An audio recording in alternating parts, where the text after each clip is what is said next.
Passionate, outspoken, insightful. Ariva Martin is an award-winning civil rights attorney, best-selling author, legal commentator, and America's advocate.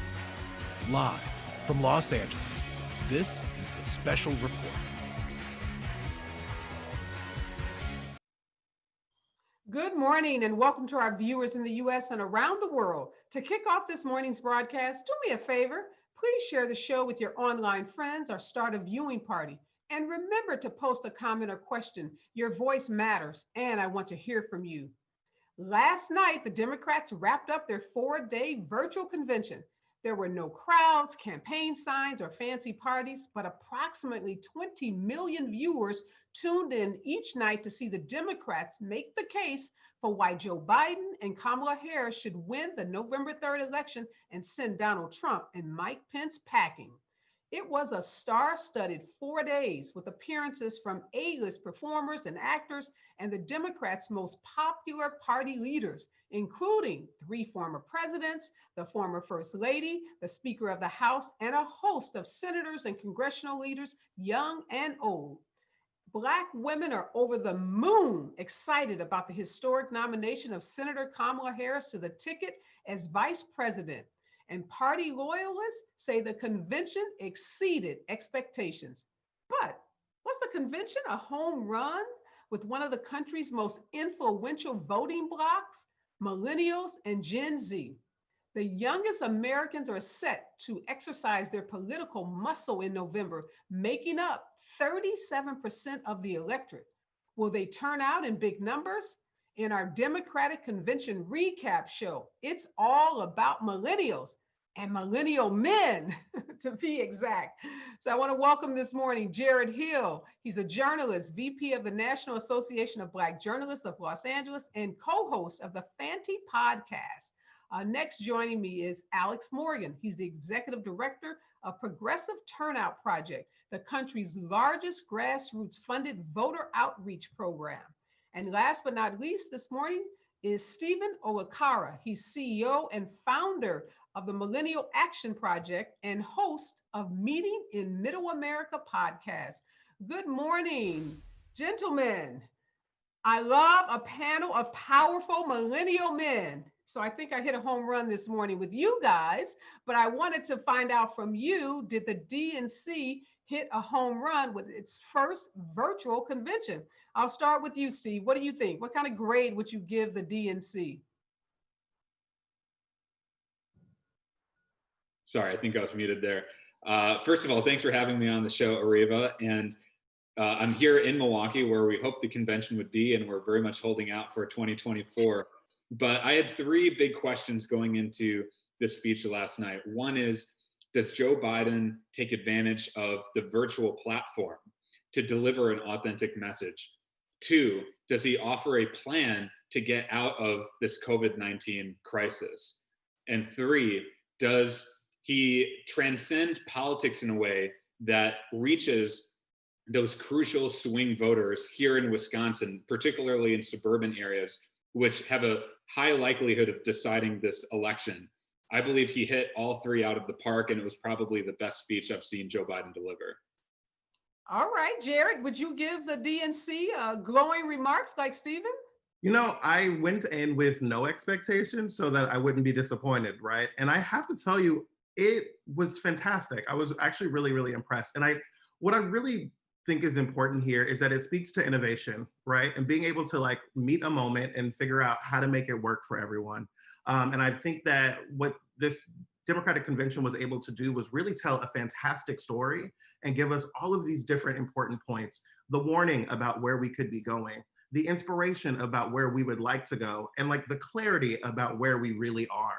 And really about how we need to find leadership that is going to be able to move us forward and not continue to take us back. I was joking with friends that that we could have really themed this Democratic National Convention as Make America Great Again, and it would have hit a very different way this time than it did 4 years ago.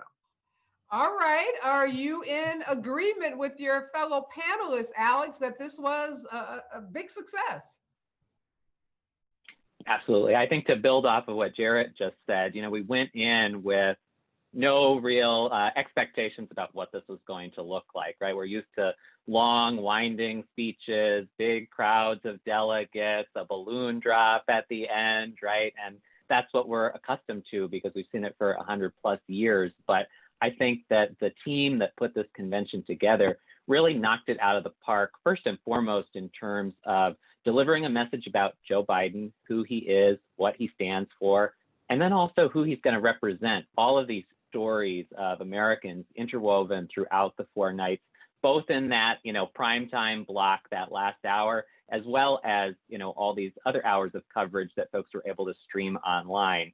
And to get back to the millennial perspective, I think they hit that out of the park as well. We saw these constant reminders about how to plug in with the campaign, text 30330, right? I mean, it's burned in our memory, as well as the other nice thing I think about these video segments is we're going to keep seeing these throughout the campaign, right? Yes, they were built for the convention, but I guarantee you we're going to see online videos, digital ads that carry these stories forward for the next 74 days.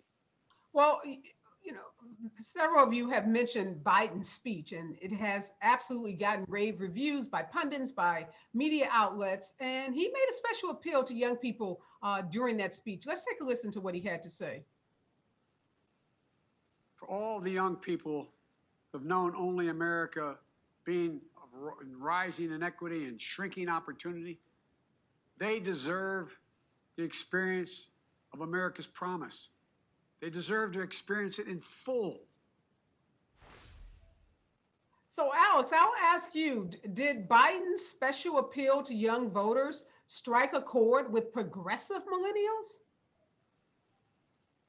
I think Joe Biden appeared incredibly presidential last night, and I think this gets lost in the shuffle of the day-to-day news. But at the end of the day, we're getting out there to elect the next president of the United States, and we have not had a good example of, what that office should be over the last 4 years. And so we see someone coming out talking about what America has been, which you heard both former President Barack Obama and last night former Vice President Joe Biden speak to the flaws of this nation and say, this is a country that's got to continue moving forward and always work to be better. And I think he spoke to those American ideals about progress last night. So I hope it resonated with me, and I hope it resonated with young folks across the country. Well, we know there's been some critique by many in the progressive wing of the party, particularly around who spoke and who didn't speak. There was a lot of critique of the fact that folks like AOC, Bernie Sanders, Elizabeth Warren didn't have enough airtime. Stephen, do you think those critiques are legitimate? Well, I think it's an important conversation to have, certainly, because the real energy of the party right now is in the young progressive wing. I think there was a lot of unnecessary confusion with AOC's speech. I think because she was giving the nominating speech for Senator Sanders, that was the goal and focus of her speech. If they wanted to, I think, reduce that confusion, they probably could have had someone else nominate Senator Sanders and have her focus on the message for Biden. But I think Biden did something very important last night in his appeal to millennials and Generation Z. One was he didn't pretend to be something he was not. Because if there's one thing that millennials and Gen Z have in droves, it's a strong BS radar. We can tell when people are not being real to us. And so we know Biden is not a young progressive. But on the other hand, he spoke directly to the issues animating young people today. And he said, we need your leadership, we need your help. So he spoke to, for example, the crisis of climate change and gave a very powerful nod to these climate activists. And same thing on gun violence. I thought the video with the Parkland students earlier in the convention was very powerful. So he remained himself, he was authentic, and he spoke to the issues facing young people. I thought that was a double whammy last night. Well, I take your point, Stephen, about the confusion around AOC, and I think you're right. Many of us thought she was giving, more of a traditional speech, not nominating Bernie Sanders. So I think there was a lot of letdown when we actually realized what she was doing. But Jared, I have to ask you again, critique about who got airtime, and a lot of it had to do with a bunch of Republicans who were highlighted. Everybody from Meg Whitman to Colin Powell to John Kasich standing, in that fork in the road and that kind of Sure. corny, setup that they had for him. I don't think progressives were, jumping up and down and shouting praises to the DNC, looking at the number of Republicans. And I heard critique that they felt like more voices, more progressive voices should have had that airtime. So what do you say to that critique, Jared? I think that really speaks to this narrative that came out about Joe Biden way when we first began this, that Joe Biden was going to be the great white hope, if you will, right? That he could bring in some of the folks that were the Obama Trump voters, that there were Republicans or swing voters that were people that could maybe be persuaded. And I think that that was a part of the strategy. I will say that I was frustrated to not see folks like a Julian Castro speak, right? But we did see Michael Bloomberg, which spoke to me about more about seemingly probably money than necessarily who the person is or what they bring to the table. But I did think it was important to note that next week, we will not see a living president endorse Donald Trump. We will not see, high-level Republicans. Last night, it was announced that Mitch McConnell will not be there to endorse Donald Trump. He has a conflict with travel. This week has been planned for years in That advance. seemed a little like, really, Mitch? You've got to be in Kentucky at the biggest Exactly. event for your party? So Not it's, buying I that. think it's important to note that like all of these prominent Republicans that we had coming out were saying like there's something wrong here, right? They weren't just there to take up space. They were there to say like my presence here is telling other Republicans and swing voters there is a fire in this building. There is an alarm going off. We need to let people know that something is unusual here. And I think Barack Obama really drove that home with his speech with the warning as well, saying like, this can get worse and it will. And we're trying to ring those bells. Well, you mentioned Bloomberg, and we know he's loved by some and loathed by others, and very controversial. And Stephen, I'll ask you. We know many in the Democratic Party were not happy to see him on that stage. Some say he broke his promises to his staffers. There's actually lawsuits that have been filed, and accusing him of not keeping his promises in terms of how he was going to continue to fund certain aspects of the campaign to support Joe Biden. Do you think it was a mistake for the DNC to have Mike Bloomberg on that stage? Yeah, it seemed very odd to me, as mentioned earlier. You didn't have Julian Castro, but you did have Mike Bloomberg, and Mike Bloomberg clearly had a more prominent speaking slot than a number of the young progressives, including AOC. So I don't know what happened behind the scenes there, other than what we know more publicly, which is Mike Bloomberg is a major donor, probably a top 5 donor to the Democratic Party. And I don't know if that had an impact in him having such a prominent speaking role. I did hear from some people, believe it or not, there are Mike Bloomberg supporters out there who were happy to see him and were paying close attention. Really? But I think he also repelled other voters within the party. So to me, it just came off as odd. And I think a lot of people are asking questions about that today. Yeah, I'm surprised you guys aren't screaming at the top of your lungs, because the big issue that progressives have with the Democratic Party is that, it's bought. And that was the critique that Elizabeth Warren made against Mike Bloomberg. And we heard that critique over and over again, that the oversized impact of billionaires and wealthy people in the party. So I don't know. The Julian Castro, Can I continue to think was a big. Can I jump in here? Yeah, go ahead, Alex. I wanted to say, I think this all, right, the last 4 days, it is important, but it in a lot of ways is cosmetic. And I've been thinking a lot about AOC, who had that 60-second slot to nominate Bernie Sanders, but she also played an incredible role in these unity task force over the past couple of months that got to inform the party platform that we put forward. And I've just been thinking to myself, I don't get on the phone with AOC, but I think given the choice between a longer speaking slot and having influence over our party's platform, I think she would have taken that seat on the Unity Task Force any day of the week. And so, our platform speaks to our values. It sends a strong message about where we're going as a party. And Mike Bloomberg certainly is not the choice I would have made for a primetime speaking slot on the last night of the convention. But I've really been looking to, okay, what are we doing, and what are our value statements coming out of this convention? And I'm really proud of what we've put forward. And that's a legitimate point, Alex. But to most of the viewers at home who are not, that tuned in to the behind the scenes, mechanism that happens at these conventions, all they saw was, one of the most popular progressives in, politics today, and definitely, as a Democrat, was relegated to 90 seconds. And here is the billionaire that most of the other presidential candidates scorn, given a much bigger speaking, opportunity. So I'd have to give the party probably an F on that choice. So we're going to be grading what happened at that convention. I'm going to give them an F on that. Let's talk about Kamala Harris, though. Lots of excitement. Couldn't be more excited.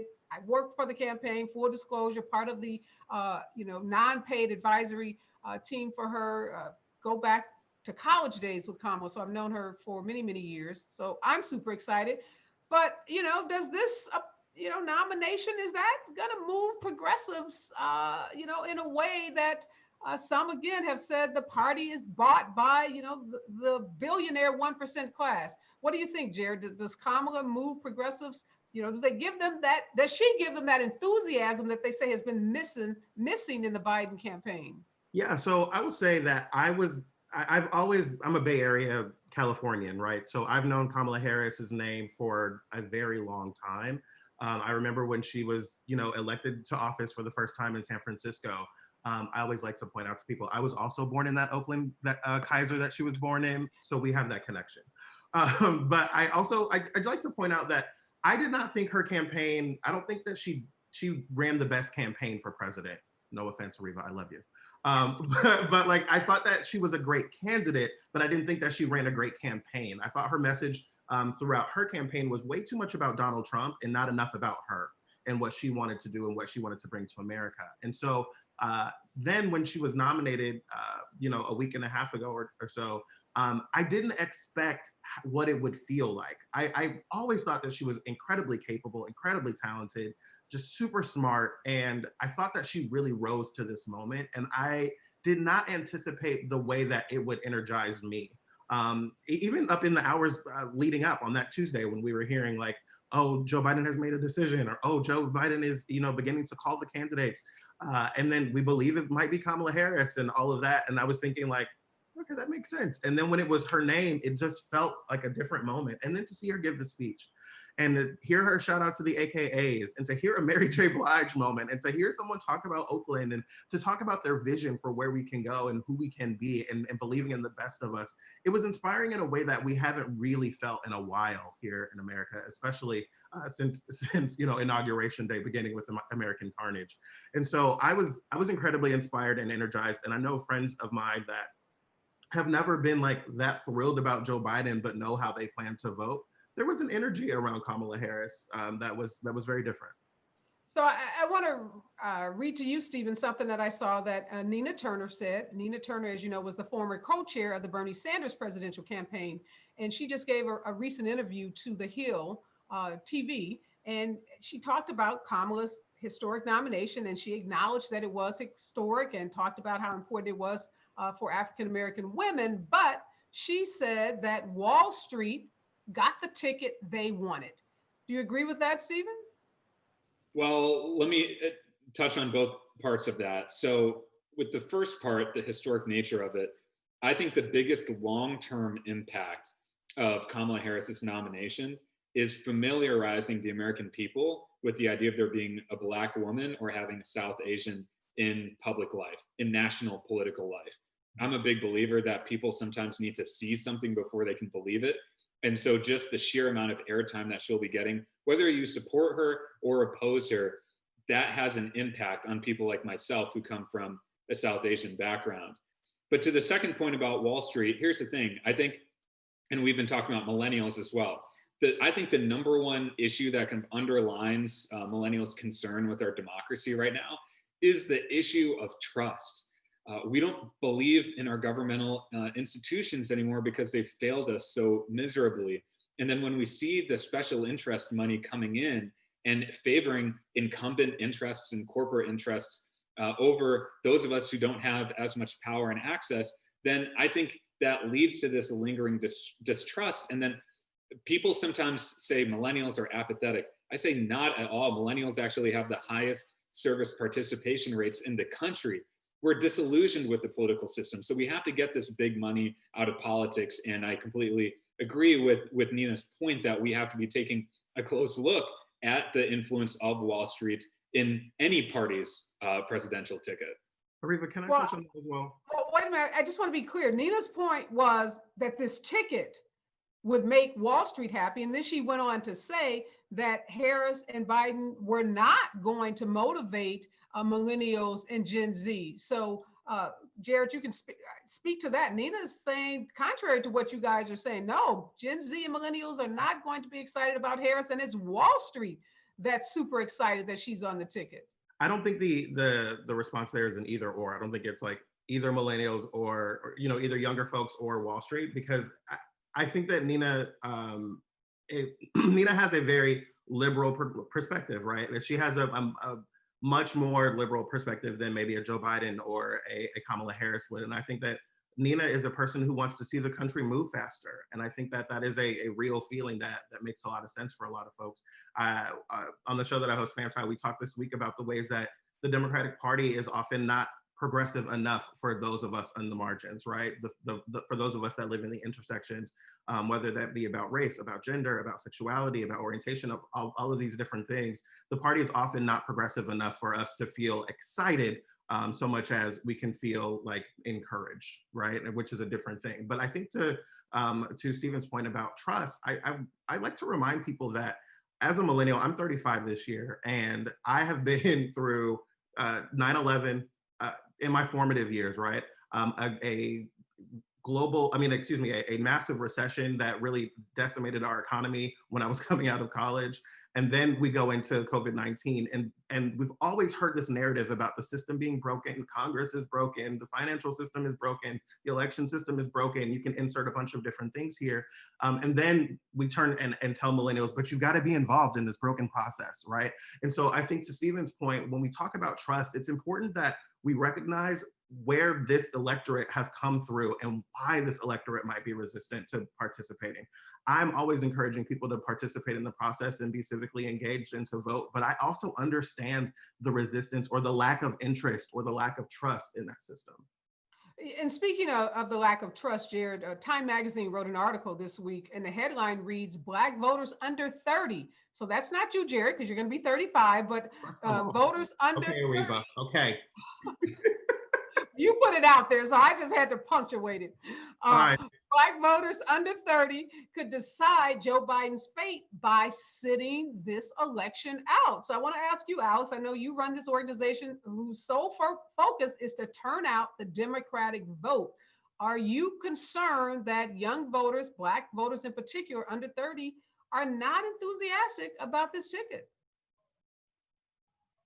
I think it's less that I'm concerned about whether or not folks are enthusiastic about this ticket, because I think we've spoken quite a bit to, some of the historic pieces of this candidacy, as well as offering concrete solutions to what we're facing as a country. What I'm really worried about right now is all the disinformation and confusion that is out there as we approach voting during a pandemic, right?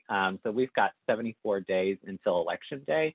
And what we're really focused on at Progressive Turnout Project is making sure that we're having one-on-one conversations with voters about their plan to vote, with a specific focus on going and voting early in person if you want to make sure you're casting that vote in person, or figuring out what is the process for your state to vote by mail. And we've got a website, votingmatters.org, where folks can look up the processes in their state.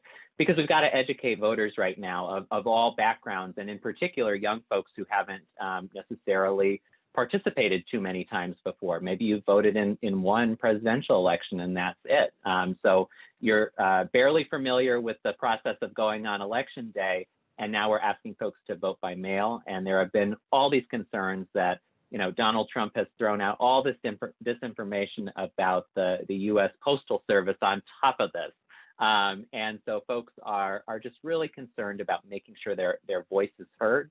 And we're trying to have these conversations early so that before the first ballots even get sent out, toward the beginning of September in some states, that people are able to sign up and get their ballot in time fill it out with as much time as they need and get it back to their local election officials. I think folks are fired up. I think they want to see a real president and vice president in the Oval Office. And let me stop you for a second, Alex. Yeah. You're saying that, but I'm telling you, and this article is here to prove it, that there is evidence out there that young Black voters can decide this election and they're not fired up.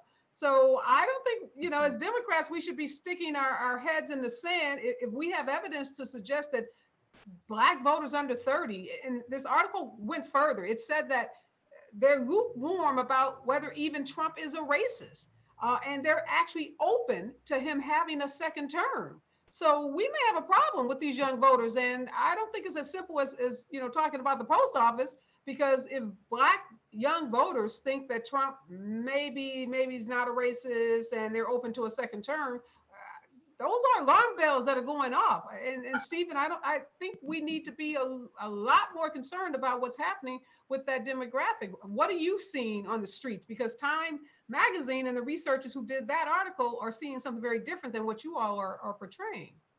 Yeah, well, a couple points on that. One is, so here in Milwaukee, we have a long history of racial segregation within the city here, and a lot of issues and concerns about voting.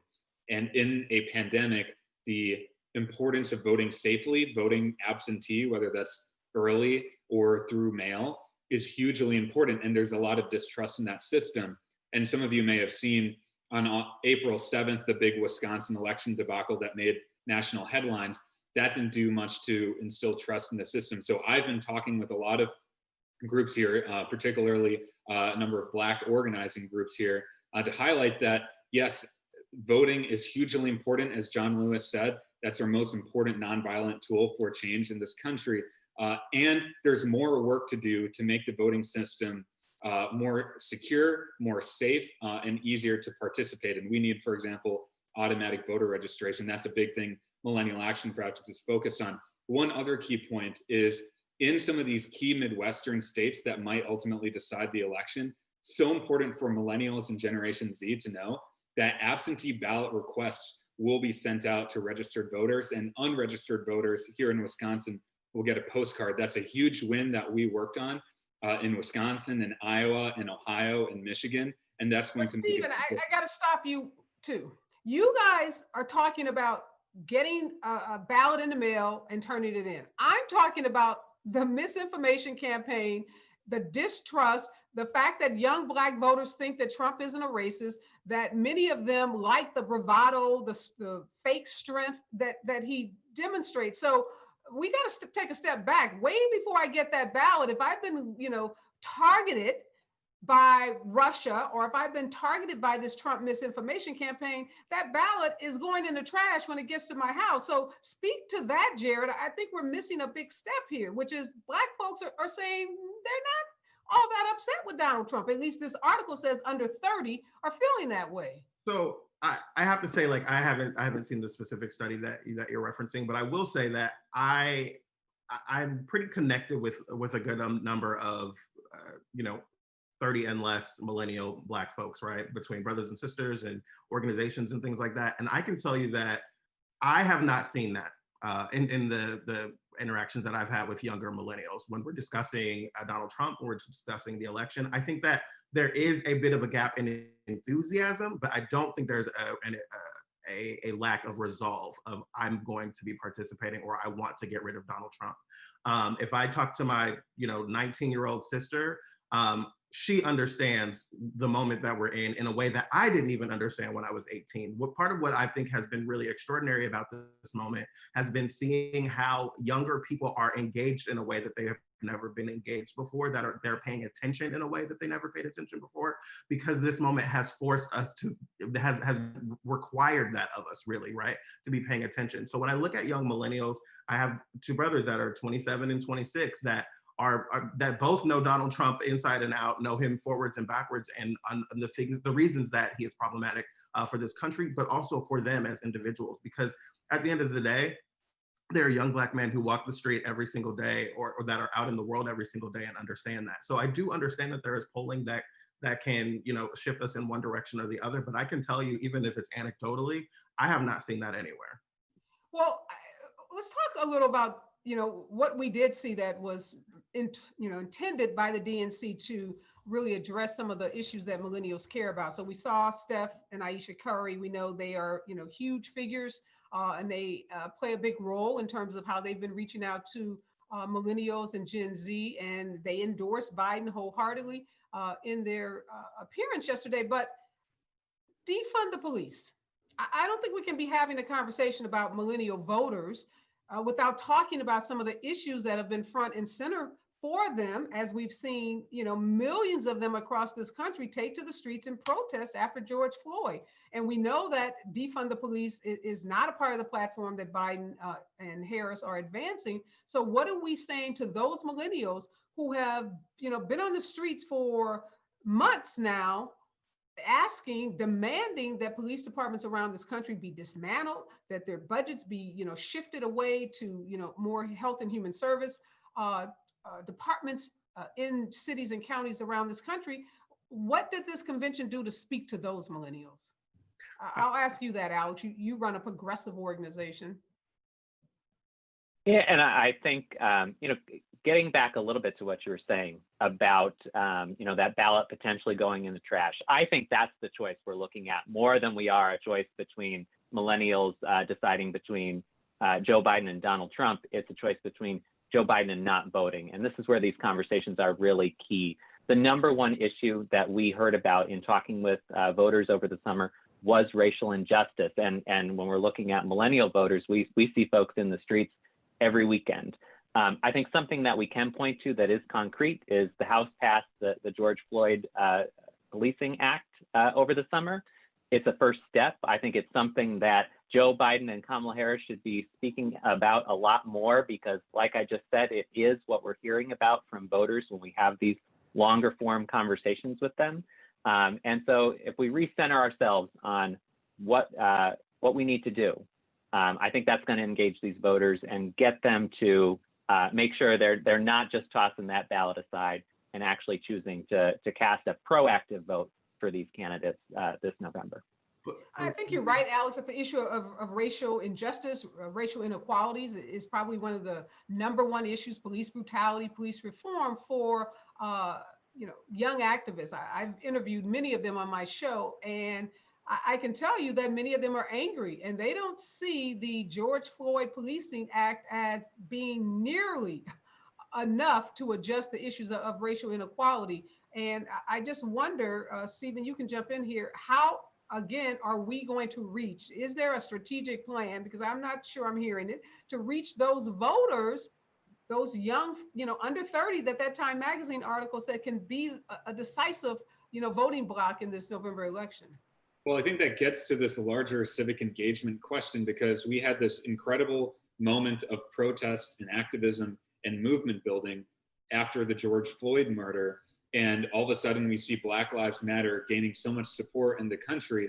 And yet that led to no substantial action through Congress. Of course, there was some actions done at the state and local level, but it just highlights the brokenness of our Congress to actually respond to the needs of young people.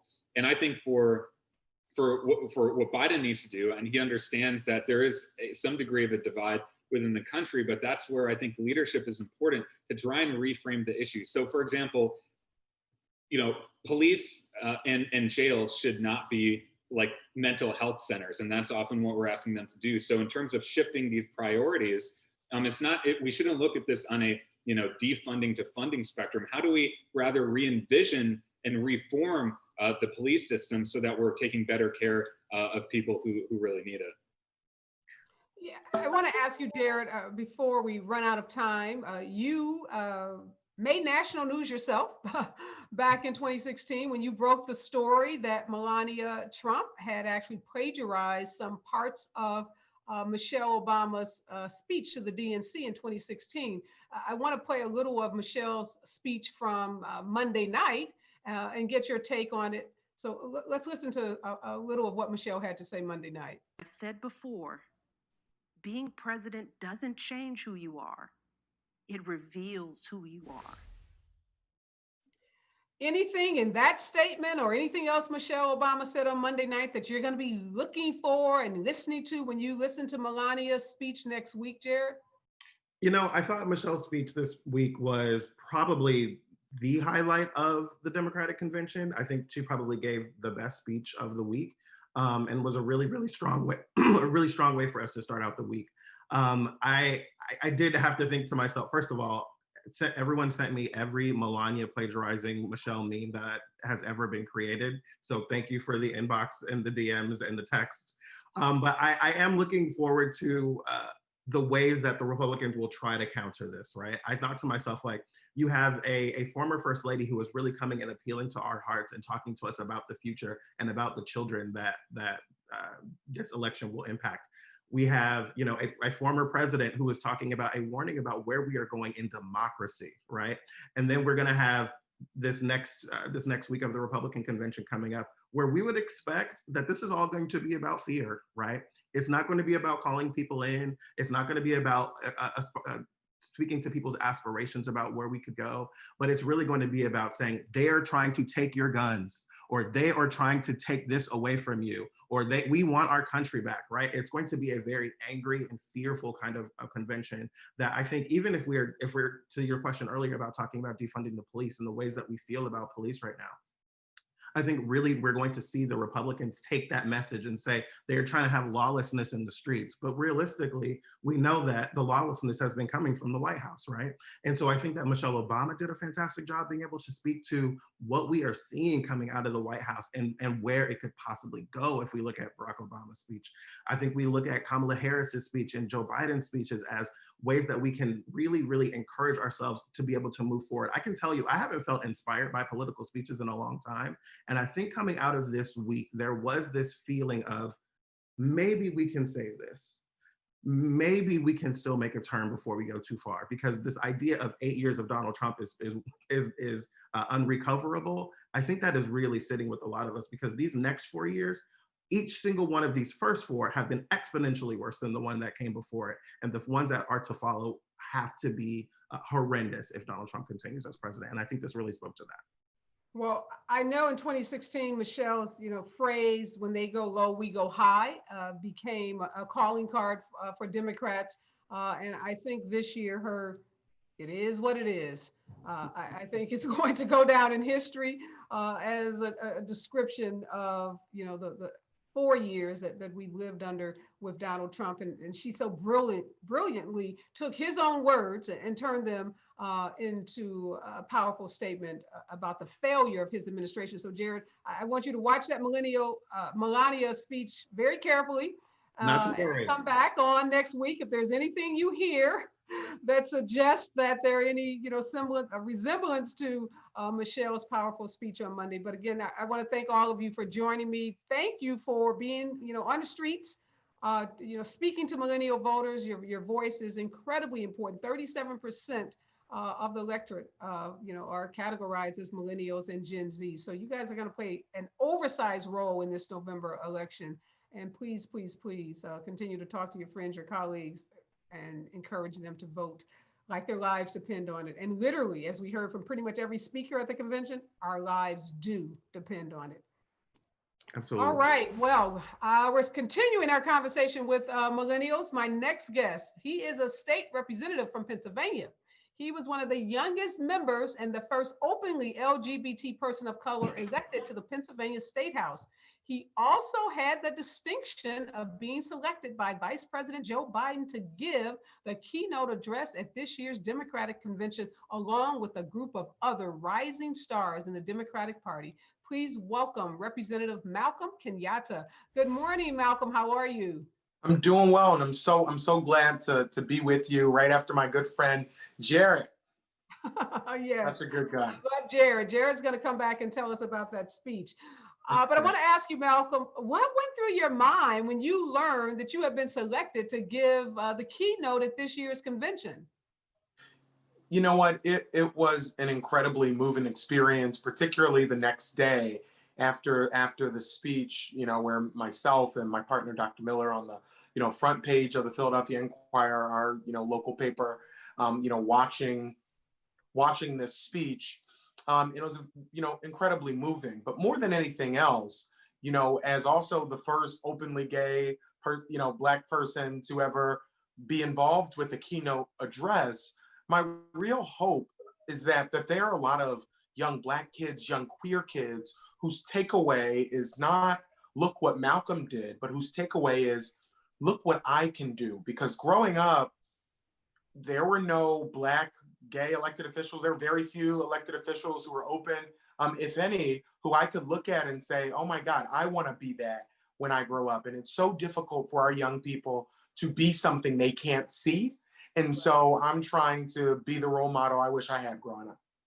Well, I want to play a little of the keynote speech because it was incredibly moving. Let's take a look at it. This is a different kind of convention. Look at the camera and smile. And This is a different kind of keynote. is a different kind of keynote. This year, all of us are on stage, and we've got a lot to say.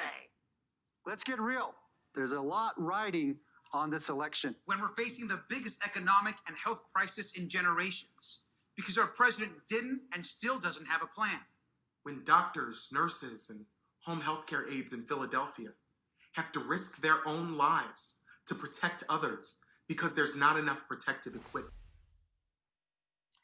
Yeah, I got goosebumps looking at it and looking, your statement, obviously incredible. And Mayor Robert Garcia, Long Beach, down the street from where we are in Los Angeles, has been a guest on this show, is a friend of mine. We worked together in some political campaigns. So I just thought it was an incredible way to give voice to, so many different facets of our party. We know that was the slot that, Barack Obama had, when he was a rising star. So you have quite some shoes to fill, having taken the slot that our former president had. But your remarks were incredible. But I do want to ask you, Malcolm, being a part of the convention, and I just had that panel of millennials, I'm really trying to drill down on, is the Democratic Party really speaking to millennial voters? And I was disturbed when I saw that Time magazine report saying that voters under 30, particularly African-American voters under 30, were not enthused about this ticket. And in fact, were pretty lukewarm about Trump getting the second term. What are you seeing and hearing on the ground? So I haven't seen that specific report, but this is what I will say, and I think I heard it said by some of your guests. I think a part of what's happening is that folks understand that beating Donald Trump really has to be the floor in terms of what we accomplish. So much of what this country says about itself, right? So many of those oft-repeated phrases about liberty and justice, we throw our hand on our heart and in some ways forget what those words are. We know that we've never lived up to them. They were written right here in my city, in Philadelphia, many of those documents, in a hot summer a lot like this one. And what I think people are, asking, and what people are demanding through their activism and their engagement out in the streets, is that we actually live up to those words for once, right? Actually make those things real in our lifetime. And I do believe that people understand what's at stake, but what Trump has tried to do with trying to diminish folks' trust in the vote by mail system and our post office more broadly, of trying to continue this narrative that there is mass illegal voting and mass voter fraud. His goal is to get people to look at the process and say, this is all so icky, so nasty. I'm not getting involved in this. Senator Sanders said something on the Trevor Noah show the other time, and he said, a lot of his young supporters look at the process as it's been so muddied up and say it's all BS. Yeah. But I think that we are in this unique situation, and this is my message to the folks who say to me, well, Malcolm, I don't do politics. Well, politics does you. It does you. And the other thing I would say is that we have to really be able to speak to the apathy that folks are feeling and address it in a way that acknowledges the chicken or the egg sort of confluence of events here, where the apathy that makes people feel disengaged, the political results, right? The outcomes that have not shifted and reformed our systems in the big, bold way that we need to, that creates the apathy. And then that apathy then in turn allows those systems to remain in place. Yeah, and you're right because Donald Trump has already said that if he doesn't win, the system is completely rigged. Yep. So he's already, forecasting what he's going to do if he doesn't win, and that's making people feel even more apathetic because that just plays into that narrative that this is all just, one big cricket exercise to begin with. And we've and got to can be you so. believe that? I know you've been a reporter for a long time and you've covered a bunch of different administrations. You've never heard a president say anything like that. Well, you know what? We used to say we're appalled, we can't believe it, but we've run out of adjectives, we've run out of phrases to express, our just utter shock and dismay in terms of what Donald Trump says. And but we've got to be prepared. We cannot bury our heads in the sand and act like this isn't happening and act like it's not having an impact. I think that's what I was trying to really get to in terms of the panel, because I've had so many young activists on this show. They are not feeling this election. They are not feeling Biden. I had a young organizer on who said, yeah, when they heard about Harris, some people felt a little better, but not really. So we've got 70 plus days. That's not a lot of time, but yet, how we use it is going to be so critical. And I want to talk with you about Pennsylvania. You're in this super crucial, important battleground state. And we know Donald Trump eked out a narrow win against Hillary Clinton in 2016 in Pennsylvania. And Trump had the audacity on the night that Biden was accepting his speech to come into a town in Pennsylvania and to give his own kind of counter narrative, a speech where we see lots of people, crowded together, some not wearing masks and just, kind of perpetuating what he does, which is doing these rallies, even though the health experts and scientists say they're unhealthy and potentially super spreader events.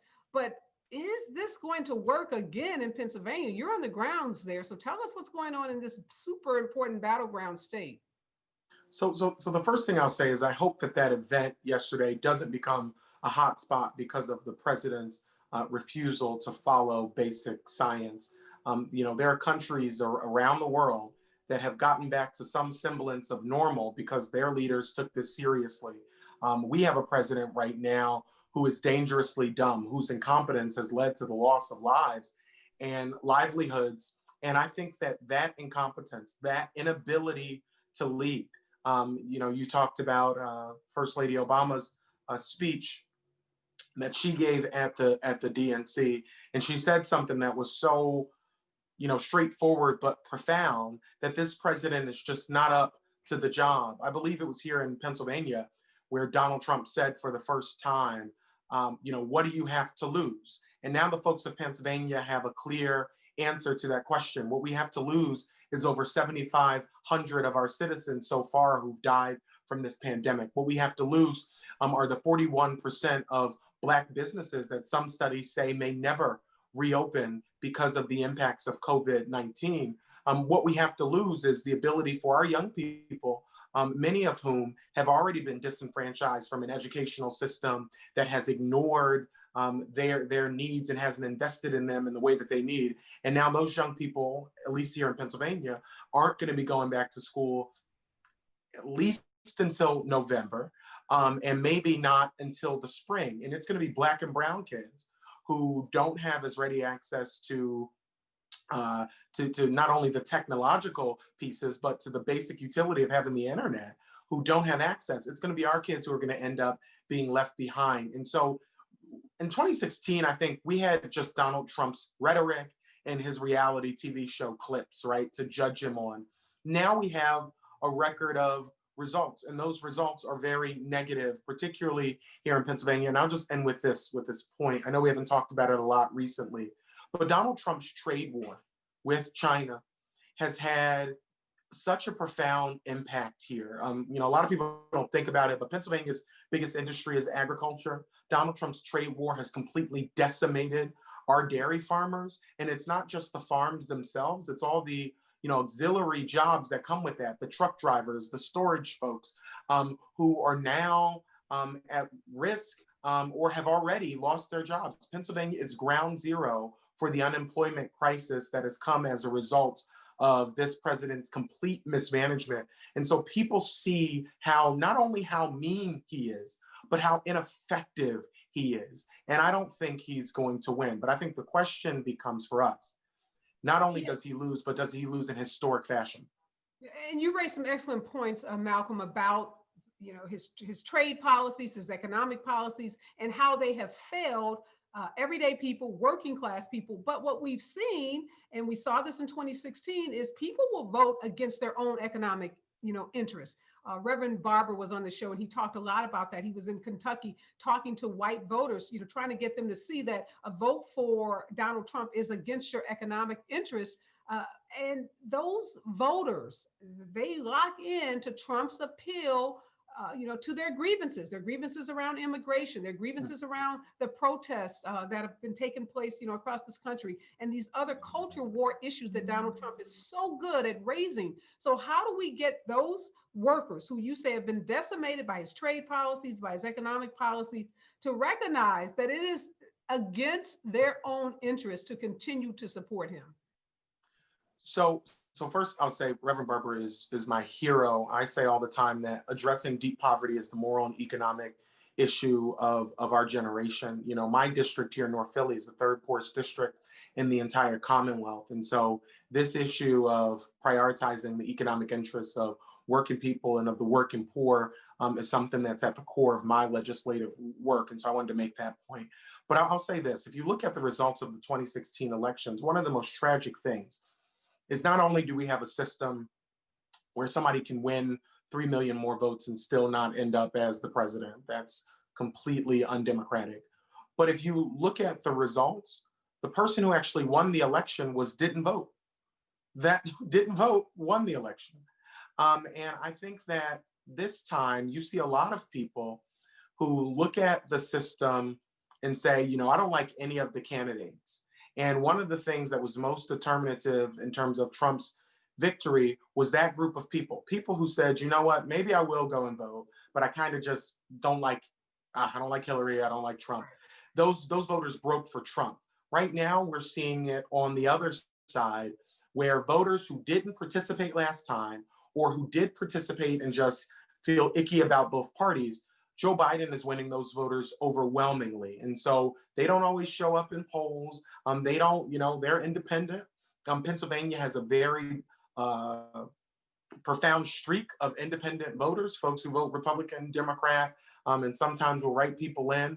But I think that I really do believe that this time there is so many people, irrespective of their policies. And I care about policy, like I'm a nerd like that, so I care. But I do think there are a lot of people who are just sick of waking up every single morning to another disaster, to another tweet, to another, it's just overwhelming. Yeah, just the drama, the daily drama. Talk about a soap opera or reality show. We've been in the worst one ever for the last 3 years. But I worry, Malcolm, I do worry about those rural voters in Pennsylvania, the small towns in Pennsylvania, those voters that they are not moved by seemingly, things that are moving some of the folks we saw, prominently displayed during the convention over the last 4 days. What is the message that Biden and Harris needs to deliver to those voters who have been loyal? They've watched the failed policies of Trump. They've watched the failed handling of the coronavirus. They've watched the economic devastation that you say is even, more pronounced in Pennsylvania. What is the message they have to, that this Democratic ticket has to deliver to those voters to encourage them, one, to come out, and then two, to vote for the Democratic Party?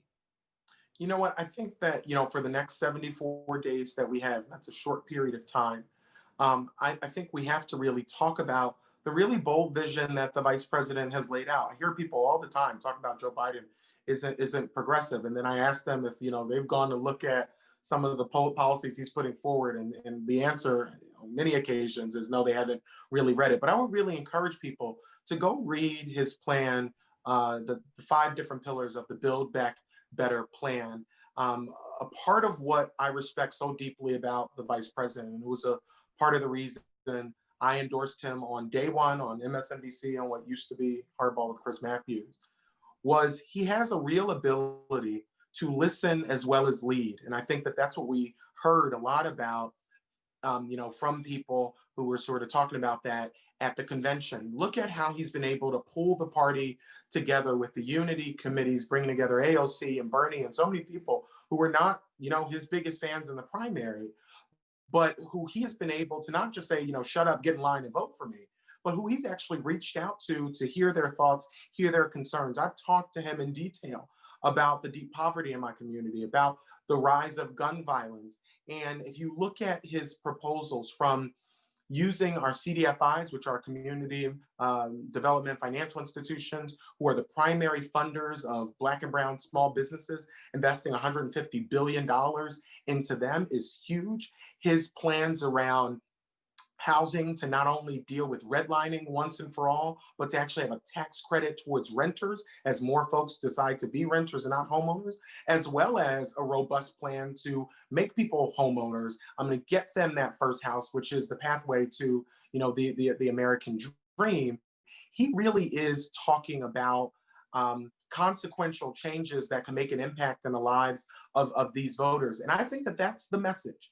And I think one of the things I've learned as a political candidate is you have to say the same thing over and over and over again in different formats and different forums for people to hear it, because they're living their own lives. And right now with the pandemic, it's even more difficult. But I think that after we get past what really I think is going to be nothing more than a KKK rally next week at the RNC. After we get past that, I really do hope that people take a measure of both of these tickets, one of whom is going to be elected, and ask the simple question that Ronald Reagan asked: are you better off than you are 4 years ago? And I don't think the answer is yes. Well, we have to leave it there, Malcolm. You are an incredible surrogate for the ticket, and I hope your message of hope and of change, which is what I hear coming from you, which is what we heard throughout the last 4 days of the convention. I hope it does resonate with millennial voters. I hope those Black voters under 30 who somehow have been misinformed that Donald Trump is not a racist will hear your words and the words of others, because I think you put it so eloquently when you said next week we're probably going to witness nothing short of a white supremacist gathering as we watch the RNC roll out their attacks, and they're going to be vicious. We're already seeing attacks on Kamala Harris. They were attacking the 17 of us who spoke, calling us the 17 radicals or whatever. Donald Trump is a cyber bully. But I just want to say thank you again for having me. And I've watched your career over many years, and now I get to be here talking with you. Thank you for using your platform that you've built the way that you do to lift up these voices and to have these tough conversations. Oh, thank you so much, Malcolm. And we're going to keep looking for you, because whatever he said about the 17, I know we're going to see you guys in some incredibly big places and spaces. So I don't know if it's going to be Secretary Kenyatta or Governor Kenyatta, but you're going places. I think it's going to be State Representative Kenyatta, but thank you. I'm way past that. Take care and stay safe, please. Thank you. Wow, this has been a great show. I always love talking to millennials. I live with 3 of them, so I get them, and I think they get me. And I just want to thank my guest again, Malcolm Kenyatta. Boy, that young man has a bright future ahead of him. So, as well as my other 3 guests, I want to encourage you to make sure you check out the podcast that Stephen Oakara has, and also check out Jared Hill's podcast. These millennials, they are our next generation of leaders, our future leaders, and we have to support them every opportunity we get. Thanks all of you for joining me. We have critically important and sometimes difficult conversations on the special report. You can continue to be a part of that conversation by following me on all social platforms at Areva Martin. Before I get out, my words to live by. I want y'all to know electoral politics is grown folks' business. It is not for the faint of heart. And we saw that on display at the 4-day DNC convention. And for all of the praise that the convention received from pundits and news media outlets, there has also been lots of criticism, from the awkward moments of Julia Louis-Dreyfus's jokes that weren't landing for all people who were watching, to the absence of Julian Castro in the ex-presidential candidates roundup, to the speaking roles of Republicans and even billionaire Mike Bloomberg, to the absence of a clear indication of how far left the party is prepared to move to meet the demands of its most progressive members. The work of electing a president for either party is filled with lots of hard choices, internal fighting, and backroom negotiations that inevitably will leave some aspect of the party turned off, including potentially millions of millennial voters. But as Vice President Biden reminded us, in darkness, there is always light. So I would encourage the progressives, which I consider myself to be a part of, to take pride in the fact that our voices were heard. And although we didn't get everything we wanted out of this convention or the platform, we did get a whole lot.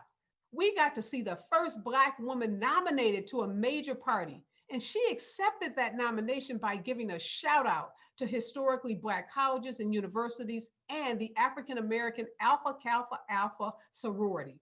And she walked off that stage with her head held high, her shoulders back, listening to Mary J. Blige's hit song, Work That.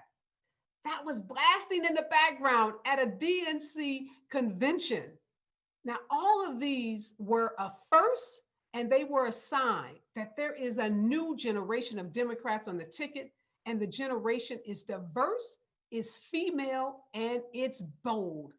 I'm excited about this new chapter as the mother of 3 progressive millennials who have all voted since turning 18, and I'm prepared to work day and night with them to make sure that they do their part in talking to their friends about the awesome privilege and responsibility that they have this November. They have the privilege to vote for Joe Biden, for Kamala Harris, and to change the trajectory of this country. So it's not going to be perfect. Like I said, this is grown folks' business, but I can guarantee you that it's going to be worth it. Be safe out there. Have a great weekend. Wear your mask, and I'll see you soon.